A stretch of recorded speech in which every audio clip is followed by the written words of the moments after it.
Nora Speaks is a weekly podcast that tugs at the soul and consciousness of the Black community. With show topics such as youth empowerment, education, women's impact, and civic engagement, Nora Speaks challenges the listener to not only join the movement, but be the movement. On the show, you'll learn from insightful guests who have demonstrated capacity in these fields and more, and I'm your host, Nora Muhammad. Welcome to the show.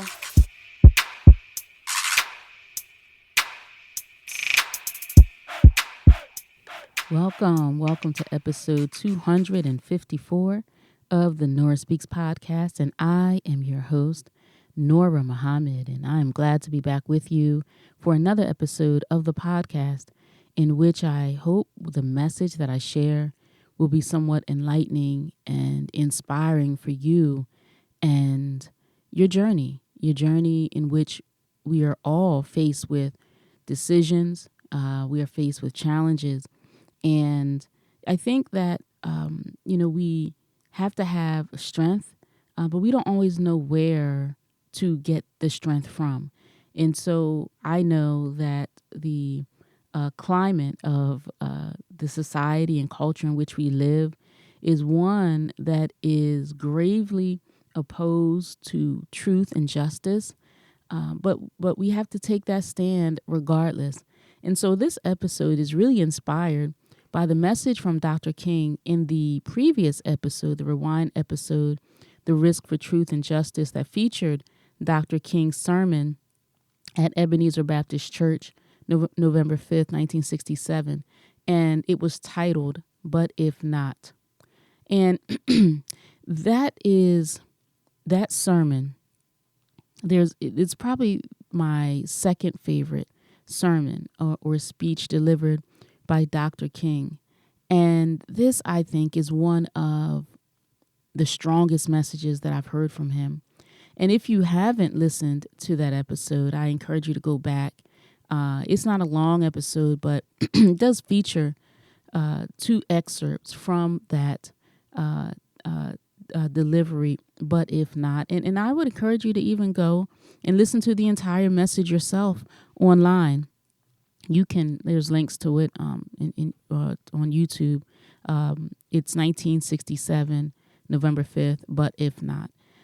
And so what he's talking about in that delivery, he's talking about the trepidation that many of us may experience when we are faced with taking a stand for what is right.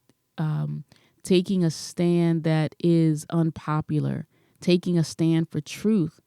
And as I said in the opening of this, the modern culture that we have, we may have the truth, be on the side of truth, and be interested in representing the truth and representing justice. However, that can be very, very unpopular. We have been very conditioned through media, through the educational system, through our workplace cultures to kind of suppress those urges to represent that unpopular opinion. But what we know to be popular with the world is more often than not unpopular with God. And if God is the author of truth and justice and righteousness, that's what we should be representing. And in our lives, we will be faced with the decision, which side of the road will we stand on? We cannot stand in the middle. Standing in the middle is really making no choice for truth and justice. And so we might as well just make the choice to be on the other side. And so in Dr. King's delivery in that speech, he talks about, being fear or in fear of criticism of men, being in fear of personal attacks. And that could be reputational attacks, and that could be actual physical attacks, and not moving, or that could be loss of work, loss of employment. The things that we fear to lose because we want to take a stand for truth. And yet We have to. There is nothing stronger than truth, and the truth should be the foundation and basis for everything that we're doing. The alternative would be compromising the good for our people, for our families, for our community, compromising that good, compromising justice, compromising fairness for a price, whether that's because you're a paid agitator, or you're compromising what's best for our people because it provides you access, because it provides you position, because it provides you a job, or simply compromising the best interest of our people just because you're afraid of what's been threatened against you. And we have had so many well-intended folks in public office, folks in religious positions of leadership and authority, folks in positions of leadership and authority in our local communities who have been threatened, who have been intimidated, and they fold. And we know that we've seen how, we've had politicians who have been indicted for really, playing the game, for doing what they've seen others do with no negative recourse. However, we also know that we are not operating on a level playing field, and so we have to do our best at every turn, do our best to not be hungry, not be needy. And this is the challenge, because if we are looking for others for food, clothing, and shelter, then when that is threatened, we may find ourselves in a bind. So the notion of being an independent leader, for example, let me be a little more plain. If you are someone who, let's say for an example, is an elected leader in a county in Georgia, and you're working for a county in Georgia, and you could be the mayor, you could be a city council person, you could be an appointee in a particular office in a municipality in Georgia. And if the county is signing your paychecks, and that's where you're getting the ability to sustain yourself and your family, then sometimes we will incline to what's going to keep putting money in our pocket, and that may influence our decisions that we make in the elected office in which we are there to serve the people, right? So because we are not independent and we're tied up, we can find ourselves really, really compromised. If we are in a religious leadership capacity and we have contracts with the municipality, where we lead our parishioners may not be so much based on truth, righteousness, or justice. It could be based on continuing to get that contract so that we can maintain our facility or maintain our lifestyles. So to be an independent person is so important, so that we are not tied up and we're not faced with those sorts of decisions. So sometimes we compromise what we know to be right because we're hungry, because we're afraid, because we want position, prestige, access, and it happens all the time. And what Dr. King was encouraging us in that sermon, but if not, is that we have to take a stand for what is right.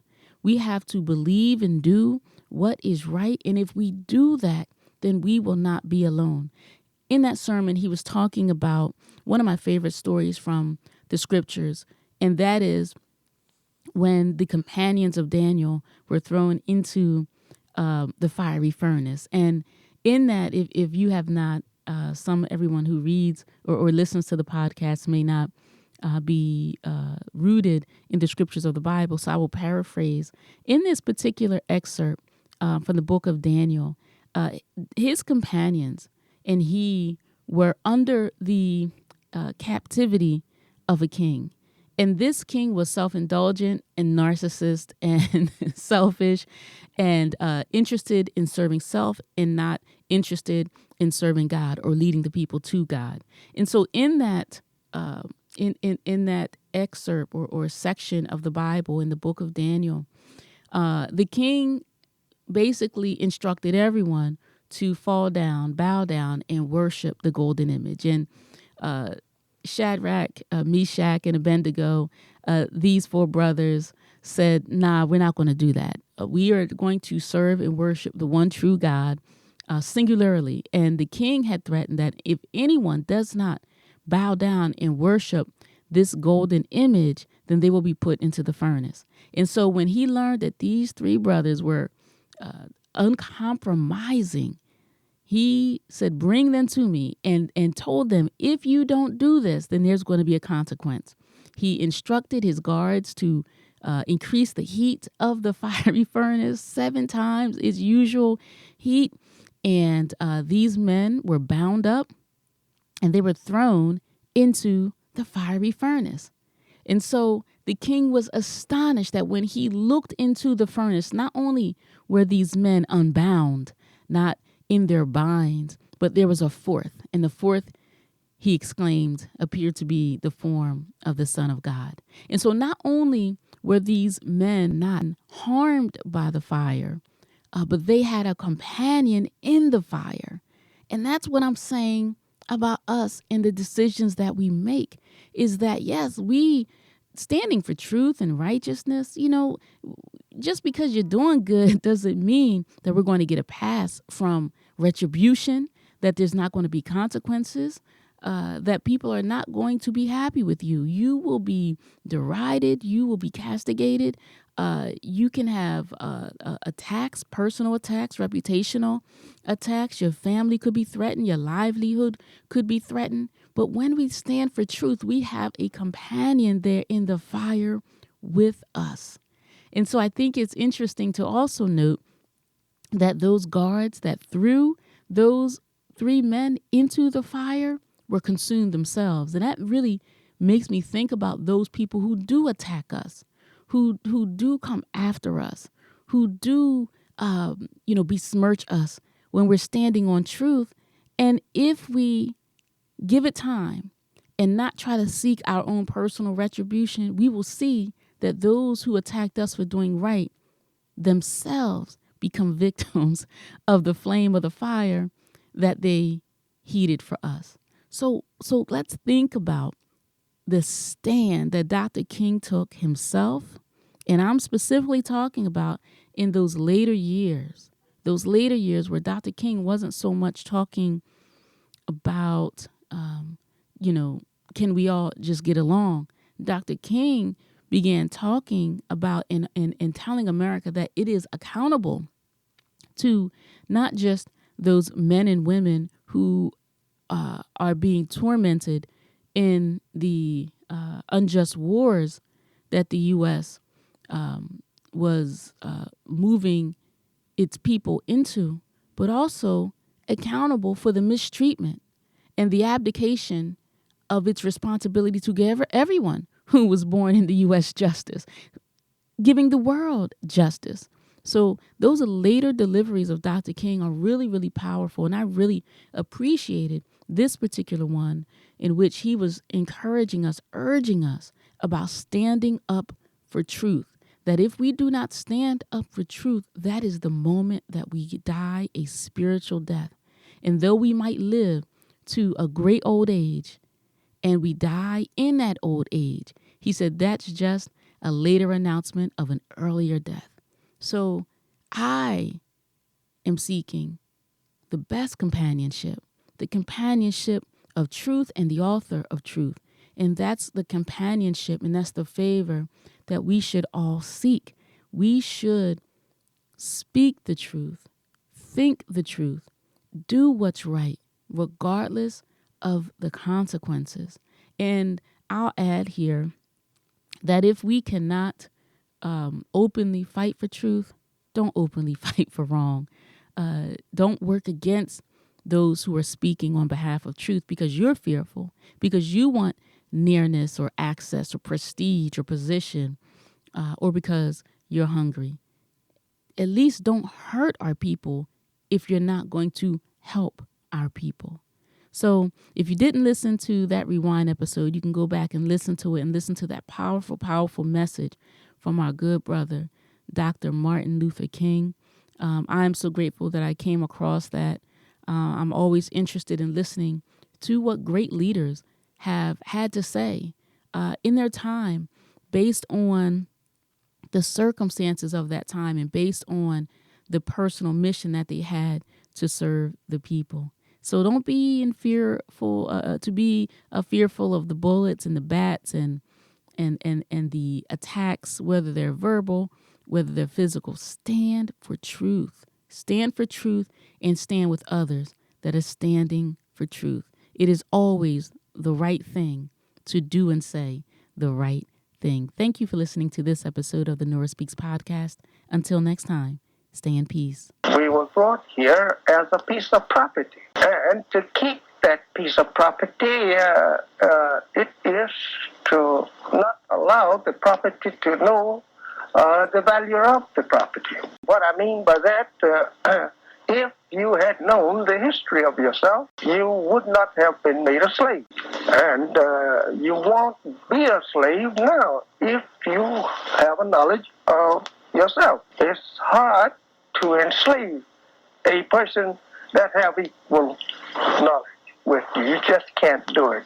And so this knowledge of yourself is the thing that will free you from what you have been suffering from. Thank you for listening to another episode of the Nora Speaks podcast. Be on the lookout for a new episode coming at you fresh next week.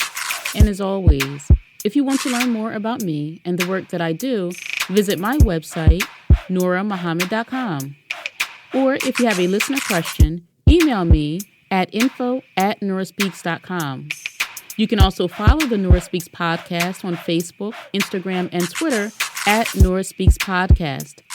I'll be sure to include links in the show notes.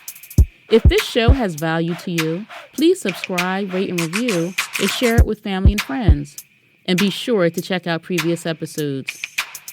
And remember, don't just join the movement, be the movement. Stay in peace.